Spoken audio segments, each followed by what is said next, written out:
Greetings and welcome to Tips from the Trenches for Orthodox Christian liturgical musicians. I first want to ask the blessing of all of our hierarchs and our reverend clergy, especially our Metropolitan Saba of the Antiochian Archdiocese and our new bishop, His Grace Bishop Anthony, who has just moved to Los Angeles and beautiful California. I also want to just say Happy New Year to everyone. We are filming this on the eve of our liturgical New Year, which seems like a good time to talk about liturgical music. My name is Valerie Yova. I grew up in Akron, Ohio, in a Romanian Orthodox parish. I'm what they call a cradle Orthodox, so born into the faith. It was Romanian OCA Episcopate. And my grandparents on both sides were from Romania, so I'm what they call a purebred. I've been music director at St. Athanasius Antiochian Orthodox Church in Santa Barbara for almost 15 years, since 2010, and that is where we are filming today. I have worked in all four of the major Orthodox jurisdictions over the last 40 years as a church musician. So I feel like I bring something to the table from lots of different perspectives. And I'm essentially here today to be of help, to try to offer some advice to folks who maybe don't have a lot of experience yet in the church, or to offer encouragement to the veterans who might be out there sort of feeling a little tired or just needing some encouragement. I'd like to take a moment before we start to thank the Orthodox Vision Foundation and Charles and Marilee Agelot for making this video possible, and for John Butler, my assistant director at St. Athanasius, for filming, producing, and editing this video. I'm assuming if you're watching this video, either you're a member of my family or one of my friends who I bribed or begged to watch this video. But you also might be somebody who's just starting out in liturgical music, and so this is, as I said, it's for everybody, but it's especially for you if you just need a few tips to kind of keep your ministry going or get it off the ground. This may be a one-off. It may be the only tips from the trenches, or it might be the beginning of something else, possibly a podcast where we bring in other folks from the trenches of, by trenches I mean kind of the daily life of working in the church, that we might end up doing a podcast where we interview other people, get their input, kind of find out what their challenges are in the work that they do. So we'll see, we'll see what God brings. So these ideas are based on my experience. What I say to you if you're watching is take what's helpful, leave what's not. Hopefully there'll be something there, if you're a church musician, that might be helpful or make you laugh, or if you want to make me the bad cop, if you need to say something to some of your folks in your choir or your chanters, and you don't want to be the one to say it, you might have them listen to this and let me be that person. So forgive me if I hit a nerve or nudge you harder than makes you comfortable. I'm going to stay in my lane. I'm not a theologian. My degrees are in music performance.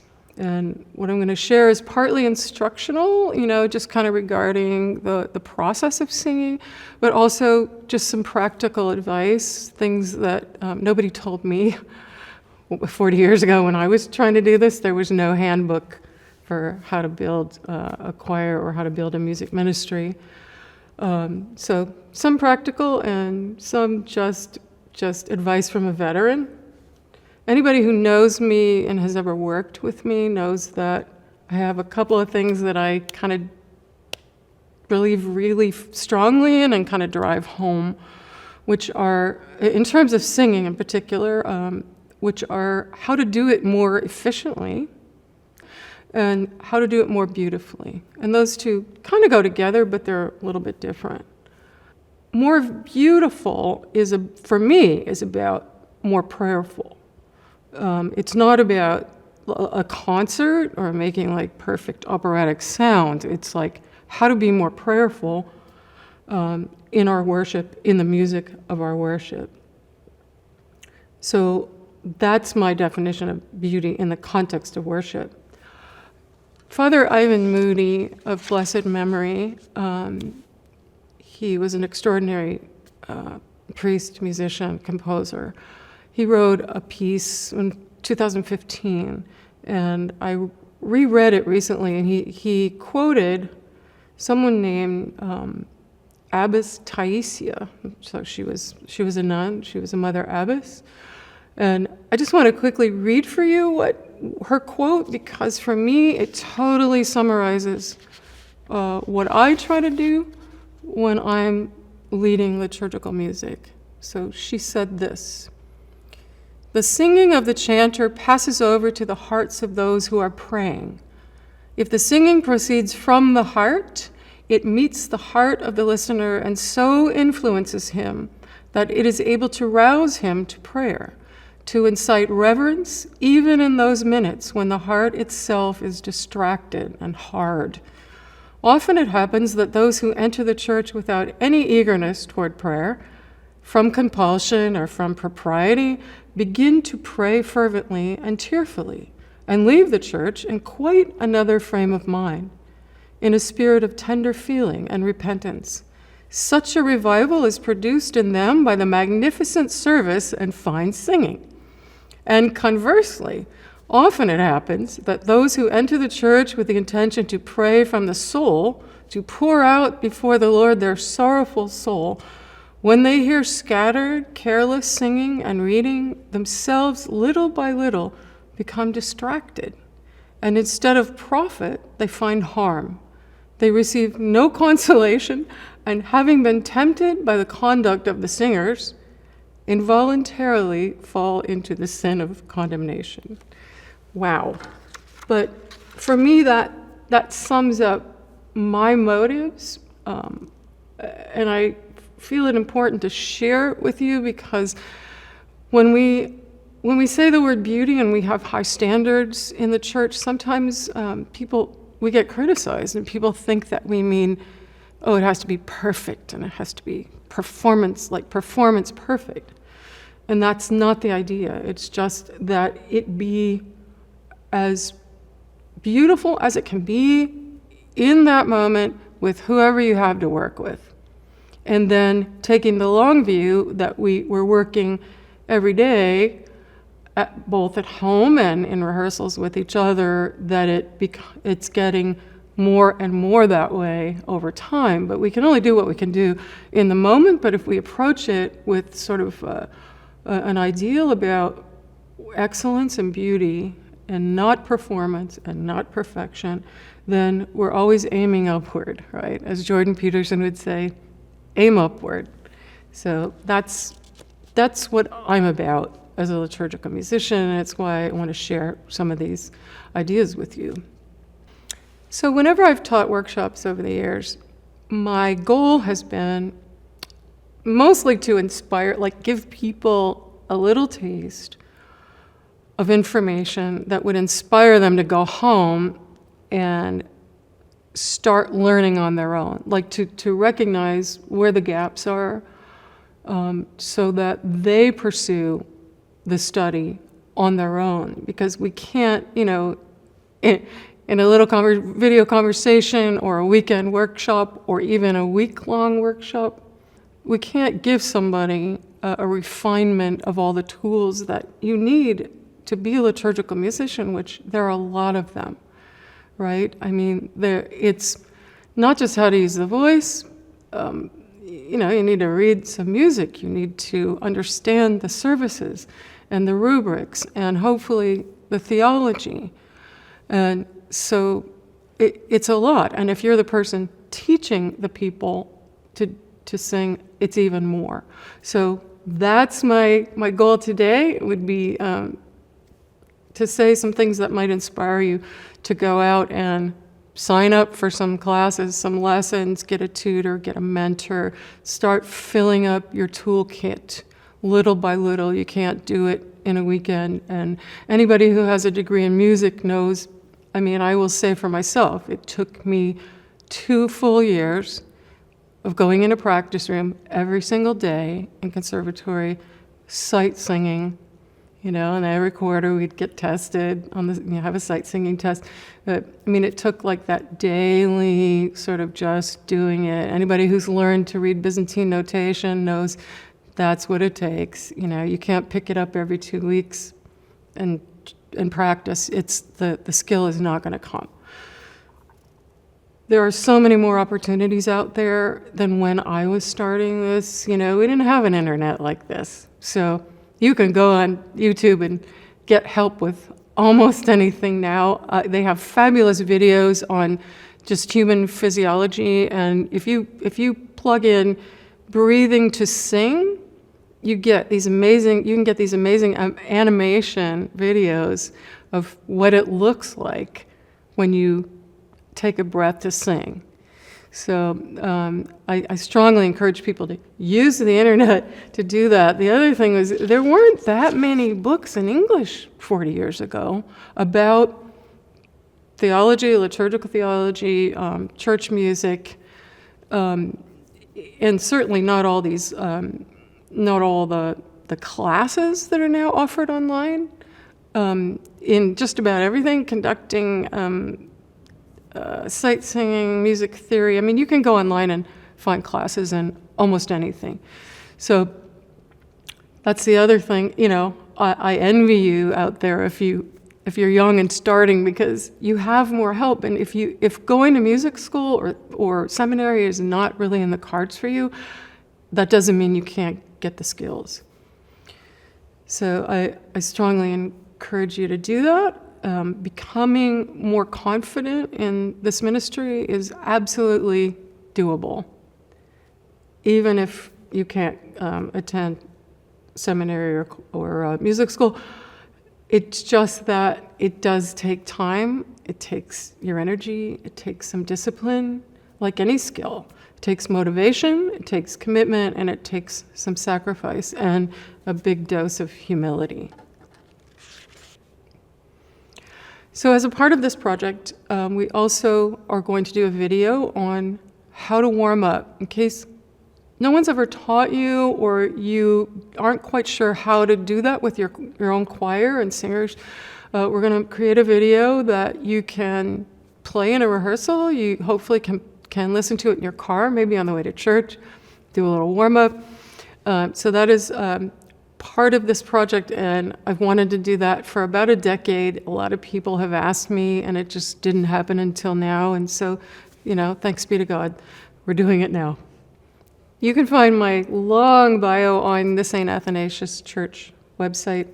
I'm not going to bore you with my life story, but I just will tell you that I have 2 degrees in vocal performance.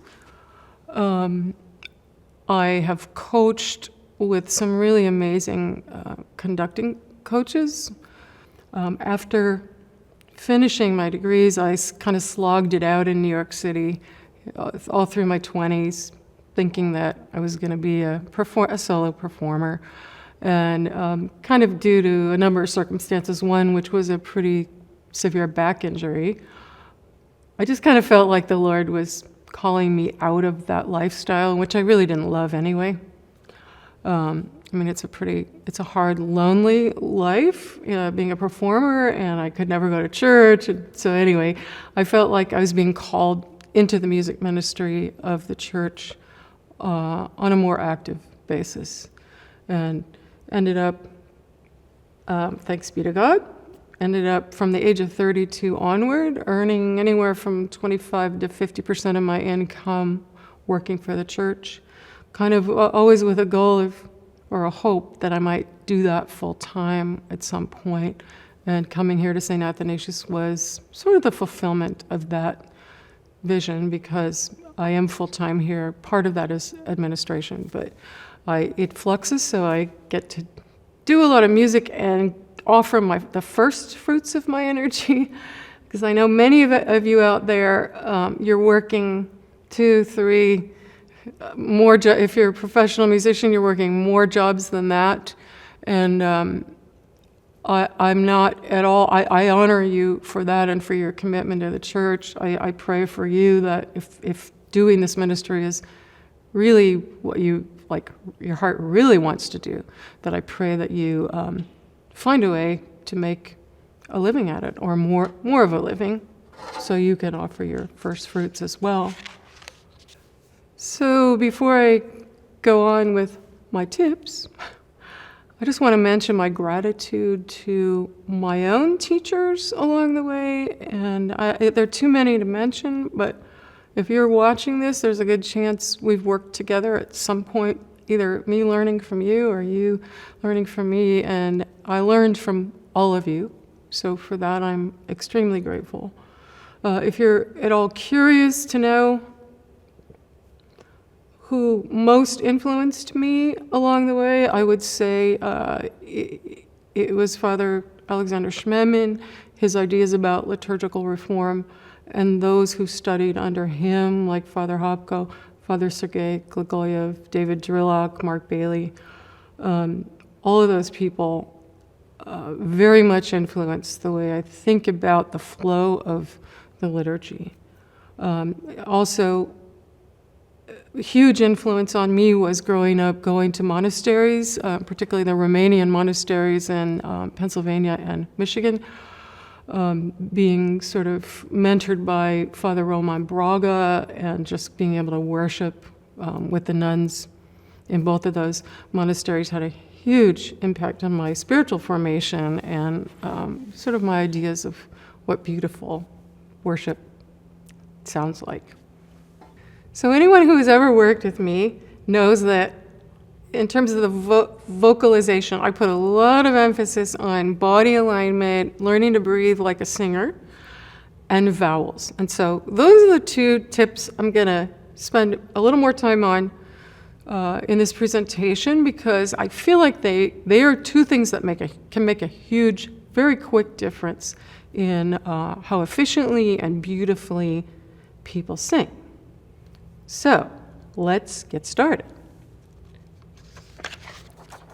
Tip number 1, stand up straight. Okay, so it's kind of funny because tip number 1 is chapter number 1 in Jordan Peterson's 12 Rules for Life, which I think is kind of funny because he says, stand up straight with your shoulders back. And he goes on a long time about psychologically what is the benefit of that. And it's a fascinating book, and there are many benefits, other benefits besides being able to take a low singer's breath. Partly just the message it sends to your brain. If you just lift your body and don't collapse into yourself, it sends a positive message to your brain. You can experiment at home, or just while you're watching. I mean, if your head is down and your body's down, that tells everyone, including you, that you are sad or something, or tired or whatever. Okay, so that's the psychological benefit. The benefit as a singer is it's directly, how you hold yourself is directly connected to how you're able to take a breath. And that is my second tip, is essentially learn the difference between breathing to speak and breathing to sing, because it's very different. As I'm talking to you, I say a few words, and then I stop, and then I say a few more words. And you don't see anything like any heavy breathing going on here, because I'm using a residual air that's kind of in the top of the lungs. And I don't really need to control how the words come out, how slowly or quickly. They just kind of blur out. When we sing, the huge difference is that the exhale has to be managed. And how do you do that? You do that by engaging your rib cage and your lower body in expanding and opening to receive the air in a in a lower sort of way. So one of my bugaboos is people that say breathe from the diaphragm, because you actually can't breathe from your diaphragm, right? It kind of makes no sense. I see why people say it, but the diaphragm is actually an involuntary muscle, and it's moved by the muscles it's attached to. And it's attached into your rib cage in the front, the back, and the lower sides, the lower ribs. So if you learn to, as you take the breath, open your ribs and just sort of, if this is up so that this is available and you can open the rib cage and feel like you're opening your body all the way around, then you have some control over how quickly or slowly the exhale is happening. And that's the difference with singing. You have to somehow manage that exhale, because you have to sing a phrase. Even if it's a short phrase, it's going to take more air and more air control than if you're just speaking a long phrase, okay? Because you want it to sound beautiful and sustained. And so that's the main difference. I don't like the word posture, because I feel like posture gets you stuck, in this sort of thing. Posture is really about body alignment, and the spine has 4 curves for a reason. Essentially, they're shock absorbers, and so they keep us fluid. And when you take a breath, it's not a stiff that kind of action. It's got to be fluid. The spine has to sort of move with the breath. So postures, I'm not so sure about that word, but I think body alignment's a better word. How can you work on that? Look at videos. Look at, in the warm-up, we will do an exercise to help you sort of find your best singing posture, which is basically about getting the sternum lifted, right? Because the sternum is in the center of the rib cage. The rib cage kind of swings from it, all right? You have muscles on the inside of it that push out, and also in between each rib, and that also then help you bring the ribs in. So if you're running from a bear and you need to run, and you're breathing really fast, your body, your rib cage will move faster. It'll help you get the air out and get air back in very quickly. So it's really important that this be lifted. You can kind of think of a dancer's posture without getting too tight about it. Your shoulders have to be free, and you have to find a way to find your mid-back muscles, because they are what have to work to hold this up. And so how do you work on this? You just be aware of it every minute of every day. So if you wait until Sunday morning to think about this, and all week long you've been either sitting at a computer with your neck sticking out like this, looking at your screen, as opposed to ears over your shoulders, or you've been sitting slumped in a chair looking at a phone like this, right? You're getting your muscles in a groove to respond that way, and you're not going to be able to just show up on Sunday and suddenly do this. I mean, you might be able to do it for 5 minutes, but you'll find throughout the service as you're singing, gravity starts working on your body, and when you're not thinking about it, things collapse and you kind of shoot yourself in the foot. So this whole thing about alignment, especially the ears over the shoulders and not reaching for the tone, will set you up in a really good way for a singer's breath, and then to begin the sound so that this is all free. You can, in the warm-up, we're going to do some physical exercises. I do them every single day, every single morning. Just as I'm stretching, I just do my singer stretches as well to keep tension at a minimum in this area, especially in this area of the body. Okay, I work on my, I do stretches just to work on my alignment in general, I sometimes lay on the floor with a towel in my back or a towel under my neck to support that curve.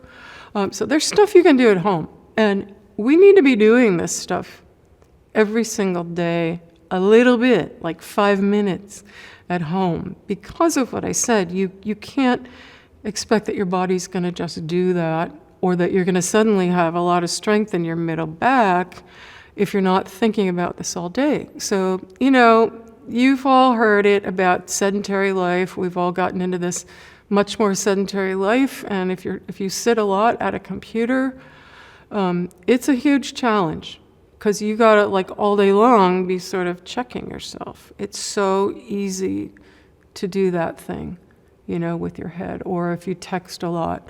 So the key is awareness. Just try to make yourself aware. Once you feel what it's like to have the release, it's, you'll start to become more aware, because this is tension. Like, even just this reach, it's not comfortable. It's just that we do dysfunctional adaptation, is what they call it in the chiropractic world, which is that your body will sort of get used to anything. Your muscles will just start to adapt, because if this is the way you are all day, things start to, adjust so that you can function in life. So your body will adapt. It's pretty amazing, but it's not a good adaptation, and especially not for singing. So you want to try not to adapt in that way. So we find this beautiful body alignment that has this rib cage just lifted kind of like it's floating, in order to be able to open and receive air. The trick is, or I think the important thing to remember is, it's not about trying to take more air, and it's not about saving air. It's really more about taking this kind of breath that opens you and then resisting the collapse that wants to happen. I mean, the rib cage wants to close and push the air out. So something has to happen in your body to help you resist that. And the Italians call it appoggio, which is basically that the intercostal muscles, the inner rib cage muscles, and the outer rib cage muscles lean. The word they use is lean against each other. So leaning is different than pushing, right?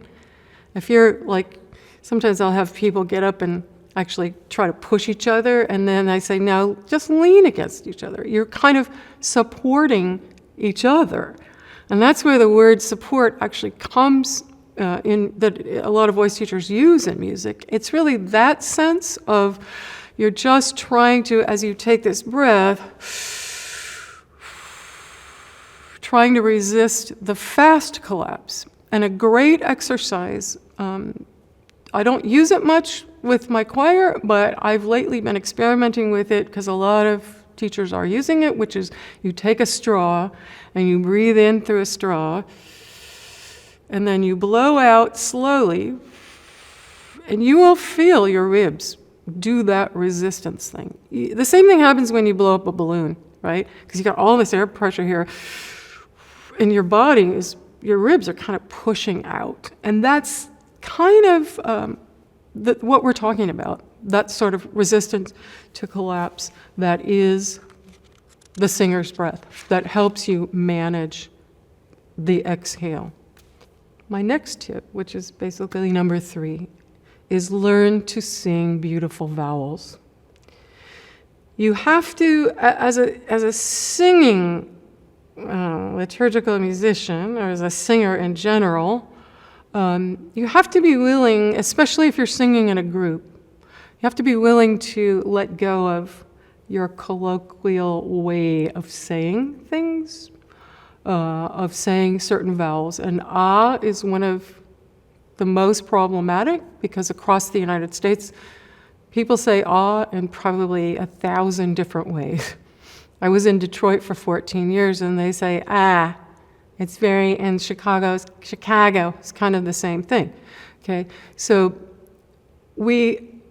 I use the classical sort of approach to vocalization, which means we're trying to mimic Italianate vowels, or you could say Latin language vowels, which are pure a, e, o, u.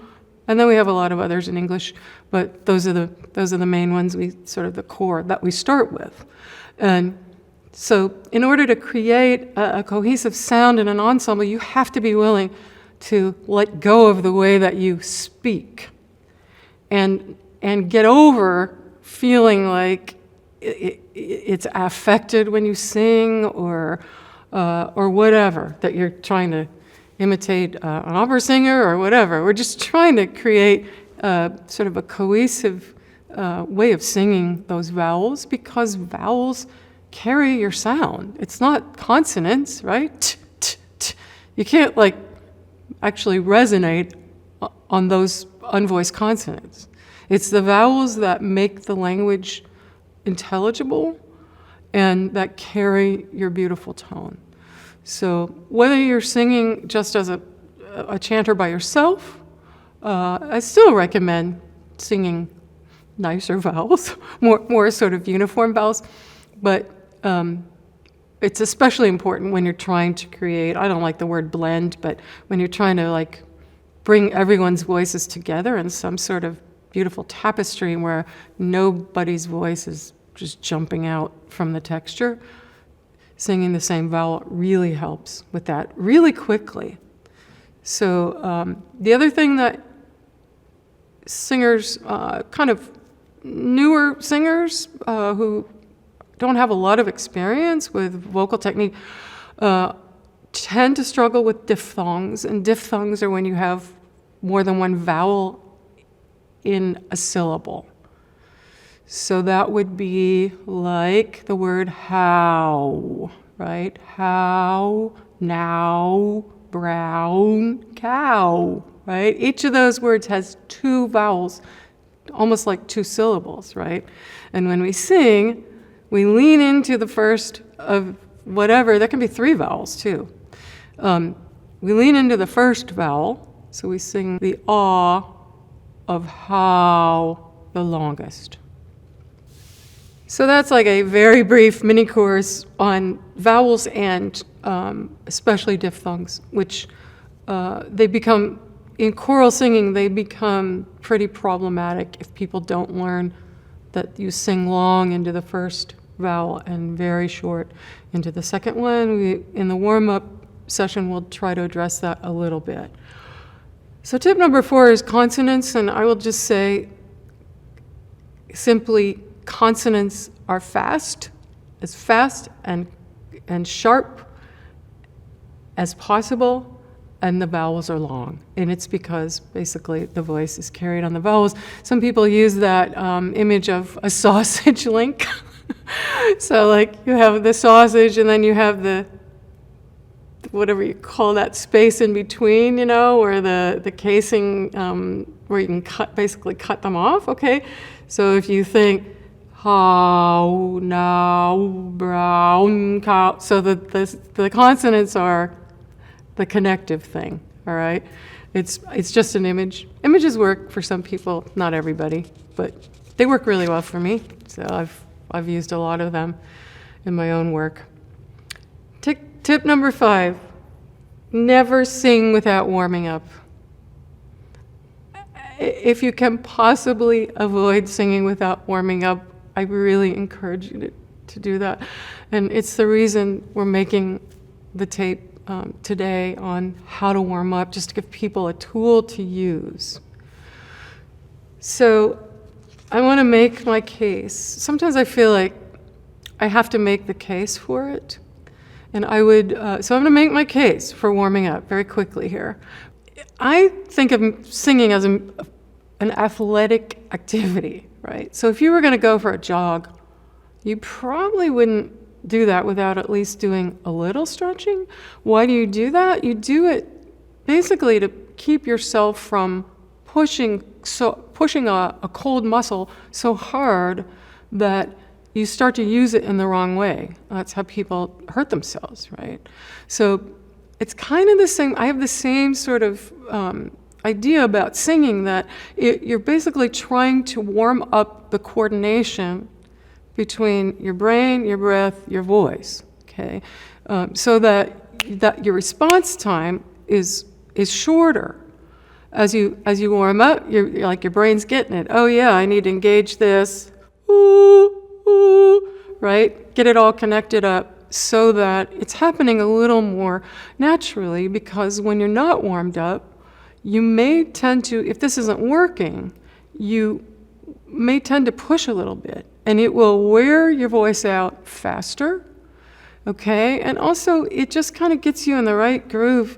I mean, you're going in to try to sing beautiful sounds, to do a worship service. It just kind of gets you, your mind, your heart, and your body kind of in the right place to get started.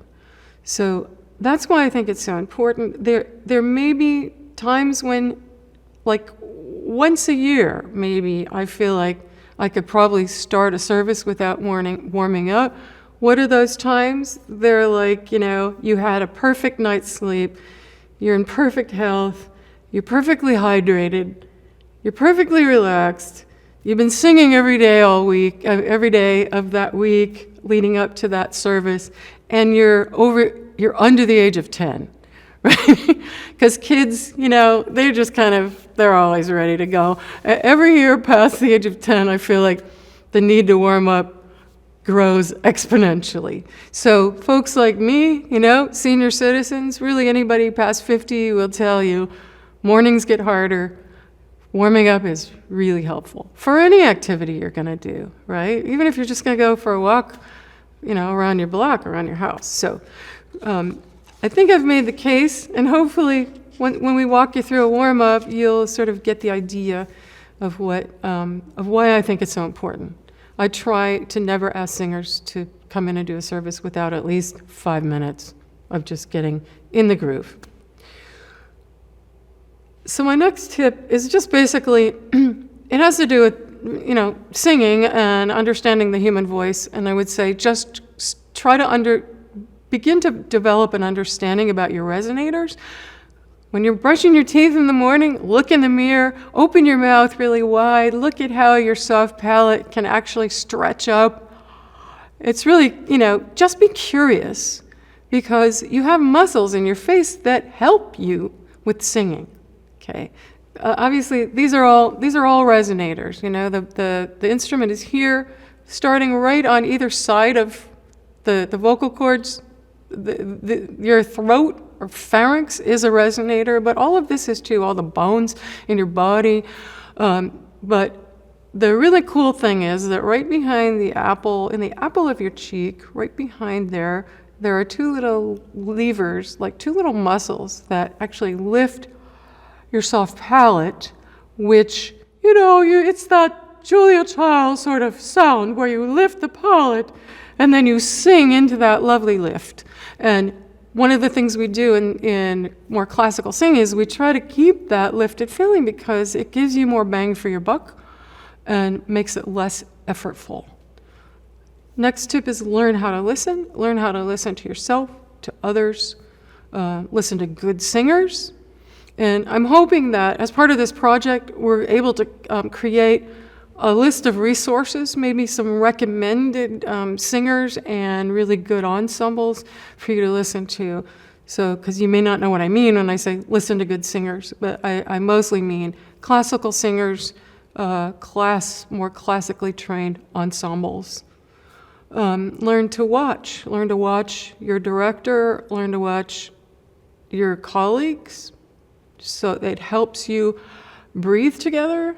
Learn to be attentive to the altar and what's happening around you.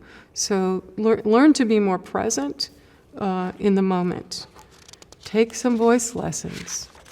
I mean, if you never have and you don't have a director who really teaches vocal technique, and you're a singer in a choir and you want to get better, ask for some referrals. I can help you with that. But find even just 6 months of going once a month would be huge, would be really helpful for you. My next tip is to have a prayer rule.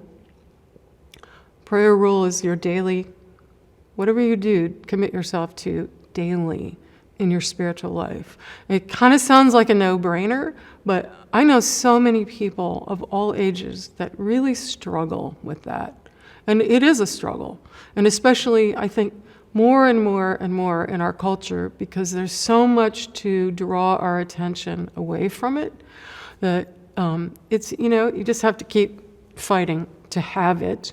And the reason I say it is because, number one, it helps you when you show up for church to sing. It really does help you to be more present in what you're trying to do there, and less disconnected, both spiritually and even in terms of your mind. It's a discipline that helps you find focus in your spirituality. And I would go as far to say is that if we are not engaging in that daily struggle, we probably shouldn't be leading music and worship. And I'm just going to leave that there. Another tip would be don't use the music ministry as a substitute for psychotherapy. Some people try to use it to work out their stuff, or they accept people in the ministry because they're needy and they need whatever. And I have found that to not be a good solution for helping people. I find to be a better solution to get them the help that they really need, and so that you don't put that on the rest of the singers, that somebody's really there. Maybe they don't have the required gifts, but they need to be there for some other reason. If you have a choir of 50 people, 30 people, even 20, you can fold in once in a while a person who just doesn't quite have all the skill. But the smaller your group is, the harder that is to do. I find that. Next tip would be learn about the liturgy, learn what you're doing there, like learn about the origin and the development and the meaning and the flow, because it's fascinating. The liturgy that we have today, that's not quite how it started. And it developed slowly over, mostly in the first 500, 600, 700 years, and we've dropped some things, we've shortened some things, and when you learn about the origin, it makes it much more, it kind of comes to life for you, it makes it a little more interesting.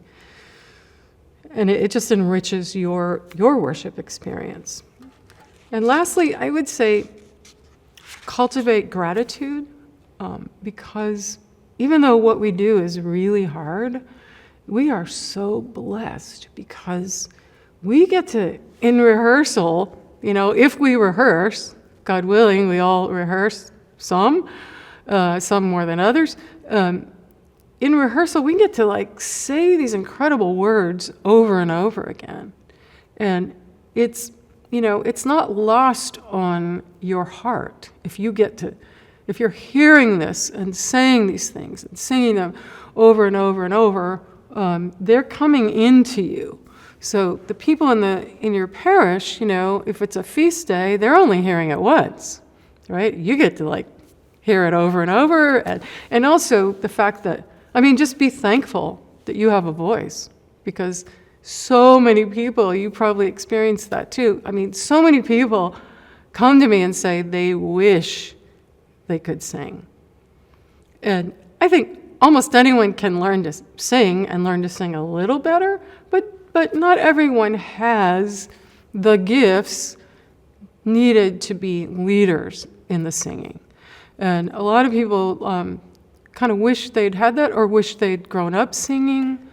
It's a great joy, and it's really a physical pleasure. I believe that. So, and partly because it is athletic, it is physical, and there is a sense of vitality and physical activity, which is quite beautiful. So I encourage you to just cultivate gratitude, even though I know it gets hard, and it's that day in and day out. Just keep stepping forward one foot at a time, basically.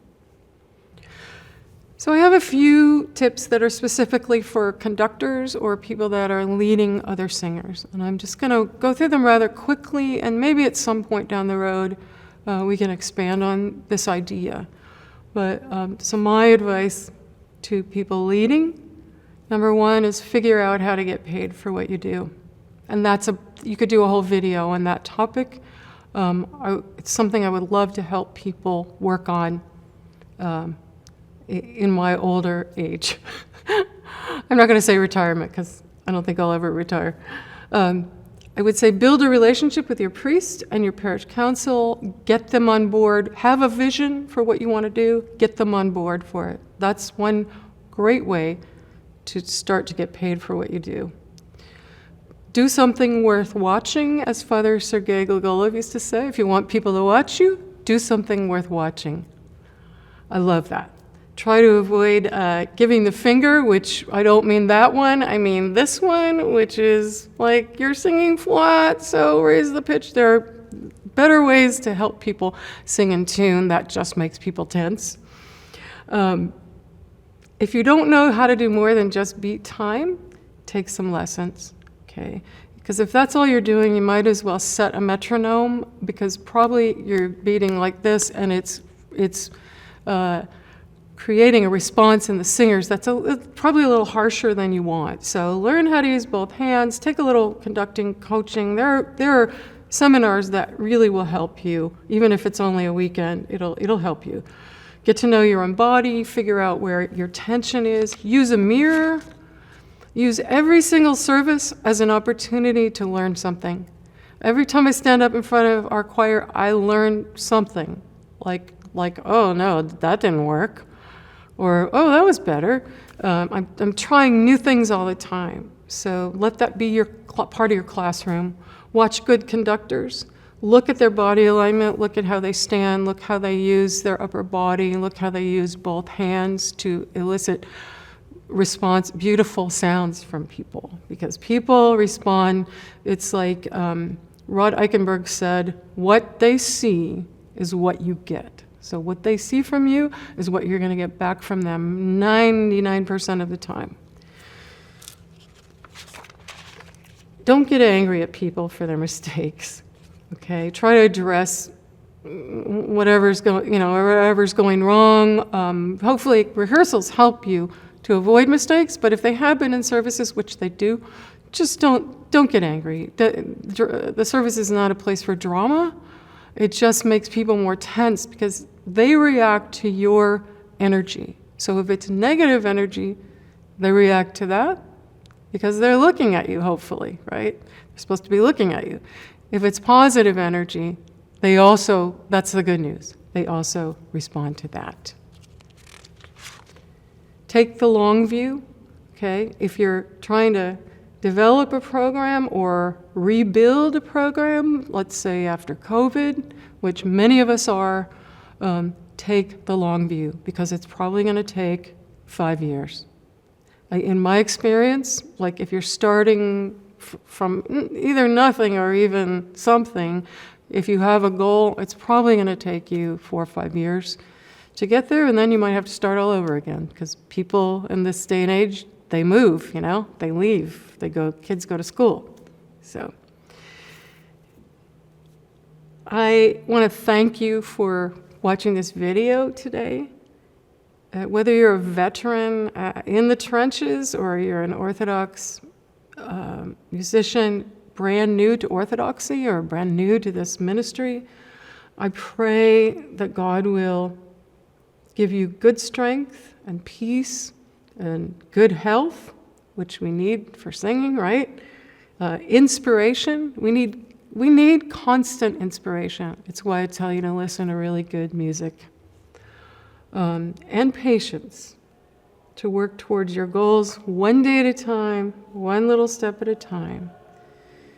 Through the prayers of our Holy Fathers and Mothers, especially the hymnographers of the Church and the saints who wrote these beautiful liturgies that we get to do, and through all the saints. Amen.